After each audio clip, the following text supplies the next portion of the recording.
Donc bonjour à tous. De la même manière, je vais essayer de vous présenter des aspects pratiques, même s'il y a évidemment un aspect recherche qui est derrière et qui se développe, mais le but là n'est pas de vous présenter les études scientifiques qu'on peut mener et qui ont évidemment pour but de faire progresser les tests qu'on réalise avec vos athlètes euh, et aussi de faire de la, entre guillemets, de étudier la littérature pour aller voir ce que font les autres équipes de recherche dans les autres centres. Parce qu'évidemment, il y a de bonnes idées un peu partout et aller récupérer les tests qui mettent au point pour essayer de les appliquer avec vos athlètes. Donc voilà, toujours la compréhension de du geste, de la gestuelle et de la technique sportive a comme un peu l'ensemble des tests qui sont réalisés par les différentes équipes du CAPS, trois objectifs: l'optimisation de la performance, bien sûr, la prévention lésionnelle, et si malheureusement il y a eu une blessure, savoir exactement quand le sportif peut revenir sur le terrain sans risquer ou avoir un risque minimum de blessure secondaire. Pour commencer, là, évidemment, il y a une complémentarité et dans l'absolu, il faut toujours chercher à discuter entre les différentes équipes du CAPS, entre les différents pôles, parce qu'il y a des informations complémentaires. Un exemple très simple, vous avez un sportif, bon là c'est un joueur de tennis, mais on peut imaginer quelqu'un qui saute et qui n'a pas des forces de pousser sur les deux jambes différentes. Pourquoi il ne pousse pas, il revient après blessure, pourquoi il ne pousse pas de la même manière avec les deux jambes? Est-ce que c'est parce qu'il a un manque de force? Est-ce que c'est parce qu'il a une douleur résiduelle, un problème de technique, des aspects psychologiques, des craintes de blessures? Voilà, donc il y a l'ensemble des tests, on ne peut pas savoir directement parce qu'il y a une qualité de force qui a diminué sur le terrain. Pourquoi? Est-ce que c'est le muscle? Il faut aller faire des tests ISO, peut-être des craintes, aller voir la cellule psychologique, peut-être faire des tests complémentaires avec les médecins, de l'imagerie médicale ou autre chose, pour voir ce qui se passe. Donc c'est vraiment la complémentarité des tests au sein du CAPS qui fait, à mon avis, la force du centre. Différents outils, des analyses de terrain, tout d'abord, pour l'analyse du mouvement. Donc le but est vraiment d'aller dans le cadre de pratique de l'athlète, donc des outils, des caméras presque classiques, un petit peu mieux quand même, heureusement, avec des retours pour l'entraîneur. Je vais vous montrer différents exemples, dont des comparaisons de gestes, des ralentis. La première chose qu'on peut faire, c'est évidemment à différents moments clés qui sont déterminés par l'entraîneur, regardez quelle est la position de l'athlète. Ici, je vous ai montré, par exemple, on peut estimer, donc de façon malgré tout pas extrêmement précise, mais quand même avoir une bonne idée de l'angle du genou. On pourrait imaginer autre chose en fonction de la demande de l'entraîneur ou du préparateur physique. Donc des positions articulaires, et on peut aller regarder, par exemple, ce qui se passe un peu plus loin, parce qu'on a vraiment le ralenti où on peut avancer image par image dans la vidéo. Un autre exemple, on peut décomposer le mouvement. Voici un exemple de ce qu'on peut faire pour aussi voir l'ensemble du mouvement, ce qui se passe. Donc c'est intéressant pour l'entraîneur pour comprendre ce qui se passe, parce qu'évidemment, l'entraîneur est expert dans son domaine, donc il voit beaucoup de choses, mais malgré tout, le geste est très rapide. Il ne sera pas forcément capable de regarder en même temps le bras, le pied, ou lors d'un service d'un tennis, ce qui se passe au niveau du bras et de la même manière de la force de pousser des pieds. Voilà, donc ça permet d'avoir un ralenti. Et puis, M. Rabitin en a parlé, de l'aspect psychologique, évidemment, le retour, l'imagerie mentale pour l'athlète, ça lui permet directement, après avoir réalisé un geste, d'avoir le retour, et en discutant avec l'entraîneur, voir ce qu'il a fait de bien, peut-être ce qu'il a fait de moins bien, et de progresser. Donc c'est vraiment un outil de dialogue aussi entre le sportif et son entraîneur ou le préparateur physique. Un autre exemple, ici, la décomposition de la poulaine lors de la course. Donc on peut voir, on a plutôt un cycle avant, un cycle arrière. Donc voilà, c'est un autre exemple de décomposition du geste qu'on peut faire avec les outils qu'on a au sein du CAPS.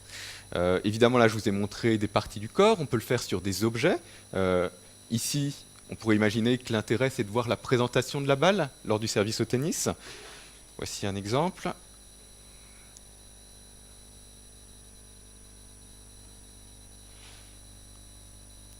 Voilà, donc on voit et on peut vraiment décomposer, voir ce qui s'est passé lors du service. Donc ça peut être comparer des gestes, évidemment, du même athlète, par exemple. Alors ça peut être deux sprints, ici ce sont des sprints juste l'un après l'autre avec une instruction différente, mais ça peut être évidemment à un instant T, et puis 6 mois plus tard, ou à un autre moment de la saison, parce qu'il y a eu des instructions particulières, où on sent qu'il y a une perte de performance, ou retour après blessure, pour comparer les gestes. Donc là, les gestes sont fort semblables, mais c'est pour vous montrer qu'on peut vraiment synchroniser et avoir les deux gestes en parallèle. Ici, un petit ralenti. Évidemment, on pourrait regarder image par image, faire des pauses sur des positions qui sont très intéressantes. Voilà un exemple. On peut aussi comparer les gestes de deux sportifs différents. Ça peut être intéressant pour comprendre qu'est-ce qui est bien chez l'un, qu'est-ce qui est pas bien chez l'autre, ou peut-être expliquer à un athlète, lui montrer par rapport à un autre, regarde, c'est peut-être comme ça qu'il faudrait faire. Je ne sais pas, voilà. Donc je ne peux pas faire de pause malheureusement, mais on voyait par exemple que la présentation de la jambe avant la haie était différente entre les deux athlètes. Donc c'est vraiment un retour qu'on peut faire et quasiment immédiatement après le passage des athlètes. Donc c'est vraiment quelque chose qu'on peut mettre au cours de l'entraînement. Voilà. Et si on a plusieurs caméras, on peut synchroniser les caméras et avoir une visualisation suivant différentes orientations, évidemment. Un cas très pratique, il y a des tests dans la littérature qui permettent d'estimer sur un ensemble de critères, une vingtaine de critères, la qualité de réception d'un saut.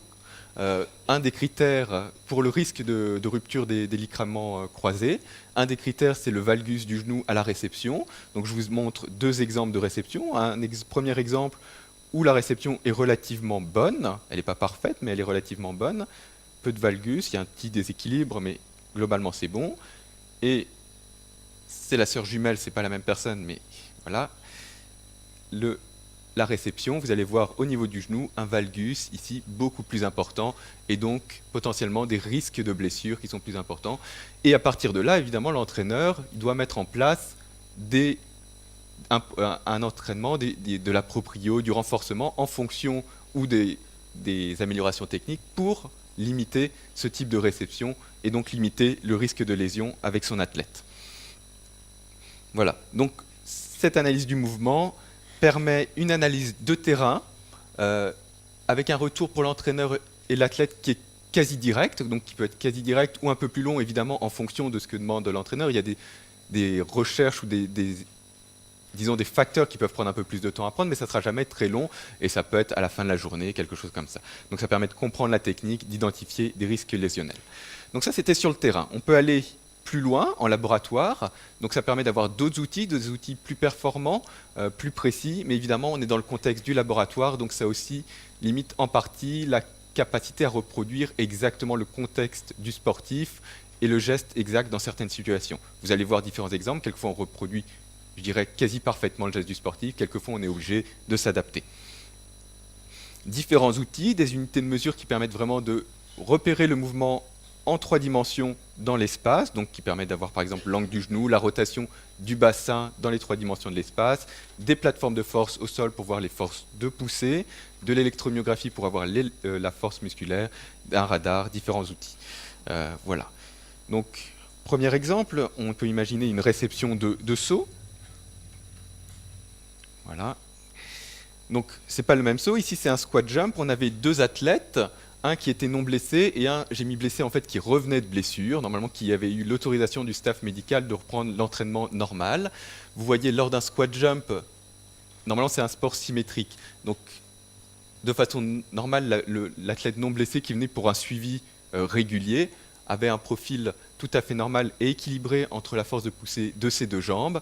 Par contre, l'athlète qui revenait après blessure avait un déséquilibre important entre ses 2 jambes, donc un squat pendant le squat. Et donc la question qu'on peut se poser ici, c'est évidemment pourquoi il a ce déséquilibre, qui évidemment peut-être a une influence sur sa performance, mais aussi un risque de blessure secondaire plus important, parce que s'il a moins de force d'un côté, il va peut-être forcer plus de l'autre, compenser, et donc un risque de blessure. Donc après, là, on peut regarder avec le 3D ou l'analyse vidéo, est-ce qu'il y a un problème dans la technique? On peut voir l'ISO, est-ce que, c'est ce que je vous ai dit tout à l'heure, est-ce qu'il y a un problème de force, de récupération, ou d'autres paramètres. Là, je vais vous montrer les tests dont vous a parlé le docteur Rabita avant, avec le profil force-vitesse, mais dans le but de voir à nouveau des déséquilibres. Dans le cas du saut, on peut établir, c'est les études de Morin et Samonzino, un profil théorique parfait pour une puissance donnée pour l'athlète qui est optimale pour optimaliser sa capacité de saut. C'est la courbe qui est en pointillé ici. Quand on a fait le test avec l'athlète, son profil force-vitesse, qui est l'autre ligne, la ligne bleue, est différente, ne correspond pas au profil optimal. Ici, vous pouvez voir à gauche, en fait, il lui manque de la force. Il faudrait augmenter sa force. Donc, il faudrait optimiser sa force. Donc, sur ce profil-là, on pourrait dire à l'entraîneur, avoir un retour, il faut travailler les qualités de force de votre athlète. Vous voyez ici qu'en équilibrant le profil, tout simplement, on peut avoir un gain de performance d'environ 20%. Évidemment, quand on va essayer d'équilibrer le profil, on va essayer d'augmenter la force. On ne va pas en même temps lui dire diminue tes capacités de vitesse, tes qualités de vitesse. Donc dans l'absolu, on va aussi augmenter la puissance globale de l'athlète, c'est le but, et donc avoir potentiellement un gain encore plus important. Donc là, c'est un cas spécifique parce qu'on a un profil théorique optimal pour le saut. Donc identifier des déséquilibres qui limitent la performance. Évidemment, les plateformes de force, on peut les utiliser dans différents contextes. Ici, les plateformes de force sont complètement intégrées au sol et donc ne gênent pas du tout l'athlète dans sa pratique. Donc je l'ai quand même mis en bleu pour que vous la voyez bien. Donc là, c'est un départ de start avec le premier appui. On peut imaginer ce qu'on a fait ici. Il y avait une plateforme avant la haie pour avoir la phase de poussée avant le passage de la haie et à la réception de la haie pour voir les forces de poussée. On avait aussi équipé, je vous montrerai ensuite, l'athlète de marqueurs pour voir aussi sa gestuelle dans l'espace. Donc les plateformes de force donnent des forces verticales. Vous avez un exemple ici de force, la courbe bleue, c'est la force verticale avant la haie et en orange après le passage de la haie. Donc ça vous donne les forces verticales, mais aussi les temps d'appui des pieds au niveau du sol et le temps de passage de la haie. On a d'autres méthodes de le faire. Plus intéressant encore, je pense, c'est les forces sont données dans les 3 dimensions, et ça, c'est la force avant-arrière, dans le plan horizontal. Donc, quand l'athlète pose le pied, il y a la première partie, on freine en fait. C'est toute la partie qui est en dessous, qui est en négatif, la partie négative de la courbe. Première phase de freinage, puis une phase de poussée pour se projeter vers l'avant. Évidemment, l'objectif est de diminuer au maximum cette phase de freinage et d'augmenter la phase de poussée. Donc là, on peut vraiment quantifier. Dans l'absolu, si on veut aller encore plus loin, il faut aussi, pour une même entre guillemets, quantité de poussée, réduire le temps qui est nécessaire pour effectuer cette poussée. Donc c'est un autre critère qu'on peut aller regarder, mais c'est lié au temps d'appui. Donc voilà, on peut chercher à optimiser ces phases de poussée et diminuer les phases de freinage. On peut faire évidemment la même chose, je ne vous le montre pas ici, après le passage de la haie sur la phase de réception. Donc on comprend et on améliore le geste technique. Lors des phases de sprint, c'est ce que vous a montré aussi M. Rabita, on peut chercher à optimiser le profil, la puissance exercée dans le plan horizontal par l'athlète, donc ce qui va lui permettre d'accélérer. Ce qui est intéressant aussi, vous avez ici en orange la puissance au cours du temps. Donc vous voyez que la puissance, évidemment, quand on est à l'arrêt au début, la puissance est nulle, elle augmente et puis au cours du temps, elle diminue. Évidemment, en fonction du sport que vous pratiquez, si c'est un sprint, il va évidemment essayer d'avoir une puissance maximale et essayer que ça diminue le moins vite possible pour maintenir sa puissance le plus longtemps au cours du sprint, qui va durer, disons, 10 secondes. Si vous êtes un joueur de basket, entre guillemets, les temps de course sont rarement de 10 secondes, les phases d'accélération. Donc dans ce cas-là, ça servira à rien d'aller chercher à optimiser ce qui se passe à 10 secondes. Et donc on va juste essayer d'optimiser ce qui se passe dans la première partie de la courbe. Donc ce type de graphique aussi permet d'être spécifique et optimisé en fonction du sport, ce qu'on cherche à faire. Je vous parlais, je ne suis pas en retard, ça va, la position des segments osseux. Donc vous voyez des marqueurs qui sont recouverts, vous voyez il y a du tape blanc autour, donc des petits marqueurs qui sont placés où l'on souhaite au niveau du corps en fonction des demandes de l'entraîneur. Donc ici on cherchait à voir à la fois le mouvement des jambes, du bassin, le dos pour avoir au départ de sprint et au passage de la haie, au départ des starting blocks et au passage de la haie, comment le dos se relevait, et puis on a aussi l'orientation des épaules pour avoir la séparation des ceintures, des épaules et du bassin. Ce que je vous montre ici, donc on avait beaucoup de données, je vous montre quelque chose en particulier, c'est sur la gauche, vous avez donc l'athlète, et la ligne à droite, c'est la haie. Et ce qu'on regardait, c'était pour différents passages, quelle était la hauteur du pied au moment du passage de la haie. Évidemment, il ne faut pas être trop près pour ne pas risquer toujours de taper la haie, mais il ne faut pas être trop haut non plus, parce que ça veut dire qu'on a poussé surtout vers le haut et qu'on perd de l'énergie pour quelque chose qui n'est pas intéressant. Donc on regardait la hauteur du pied au moment du passage de la haie. Le passage de la haie, c'est ce qu'il y a en pointillé noir. Et vous voyez par exemple ici, alors on peut parler de la hauteur, mais aussi à quel moment est-ce que là, le pied avait déjà commencé à redescendre au moment du passage de la haie. Donc ces différentes informations qu'on peut donner et évaluer avec l'entraîneur, est-ce qu'il y a quelque chose à modifier ou pas. Et là spécifiquement, lors des différents passages, en fonction de où était le pied d'appui avant la haie, on avait un passage de haie évidemment qui était différent, donc ça permet aussi de réfléchir où doit être le pied au niveau de l'appui avant le passage de la haie. On peut avoir les vitesses de segment. Dans le cas du tennis, on peut évidemment avoir le mouvement du bras, des jambes, mais aussi le mouvement de la raquette. Et le but, c'est quelquefois de comparer les joueurs entre eux dans un groupe. Donc ici, vous avez la vitesse de la raquette pour tout le groupe là, de l'AFT, et puis les résultats des différents joueurs, donc vitesse de raquette. Donc première chose que vous pouvez faire, c'est comment se situe votre athlète par rapport aux autres du groupe.